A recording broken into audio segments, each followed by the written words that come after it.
Alright, hey everybody. Picked up my first new used boat today, or yesterday. It's a Tracker Targa 17 foot 2001 with a 115 Merc on it. Picked it up from a guy that family friend know well. He's a just retired maintenance guy. And his son's a mechanic.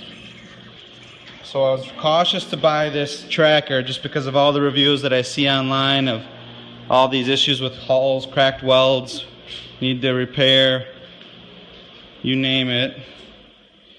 But the boat's in immaculate shape, and the guys that owned it before I trust, so took a swing at it. So I got some good help from a local mechanic. He told me what I need to do is make sure the boat's level. That's why I got it rigged up with some wood here. Here's my level. Make sure it's level all the way around, and then you open up the back compartment, service area, and fill her up with water. Put the plug in, and then fill her up with water until you get to just about the top of the gas tank. Let it sit for 15 minutes in case if there's any cracks right underneath where the trailer makes contact with the boat. And then from there is give it a good inspection and see if there's any leaking water anywhere. So far it looks good. I got a little bit of hydraulic fluid on the floor here for my log splitter. I don't think that that's the water coming through, but we'll fill it up, give it 15 minutes, and we'll check it again.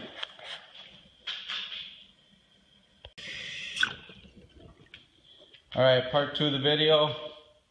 Got the boats filled with water.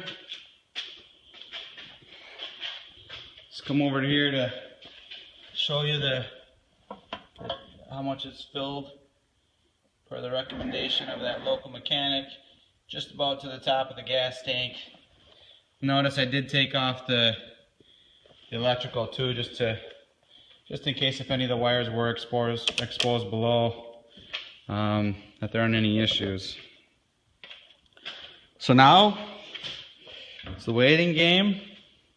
I was told to wait 15 minutes, so it's just past 5.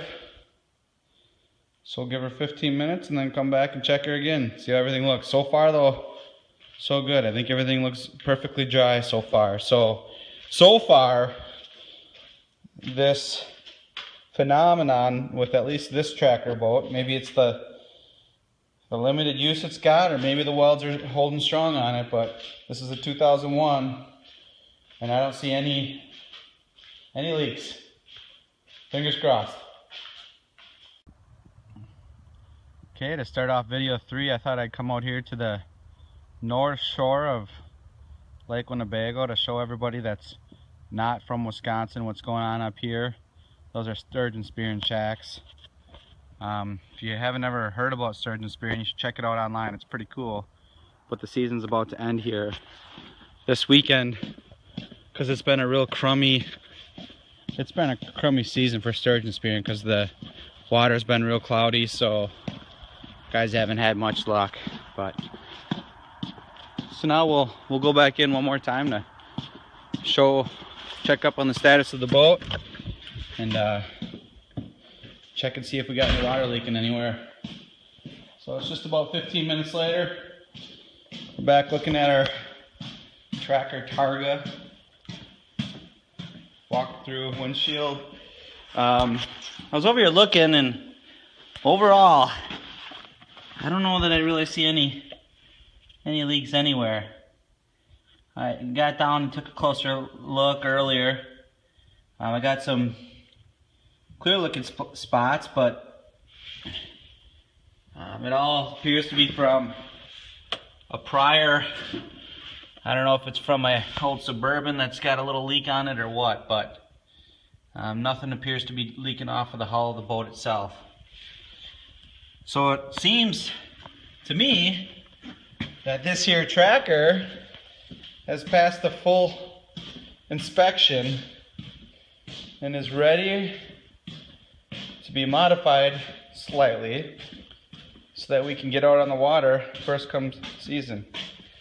The only leak here is back is I'm not sure what this is, if this is some sort of overflow, but a little bit of water coming out of here. But nothing coming out of the hull anywhere on the boat. So I'm really pleased with how it all turned out. Happy to have this boat.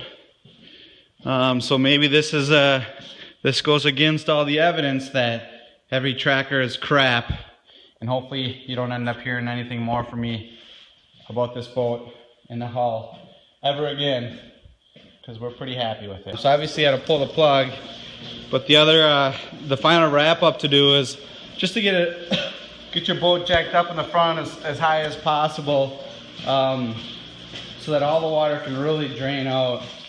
And if you're doing it in the winter, to make sure that it's in a heated garage for a day or two. And I'll open up all the inside panels and keep the fan running, the furnace running in the garage over the night and into tomorrow, just to make sure that everything can really dry out well before you put it back out in the cold and things can freeze.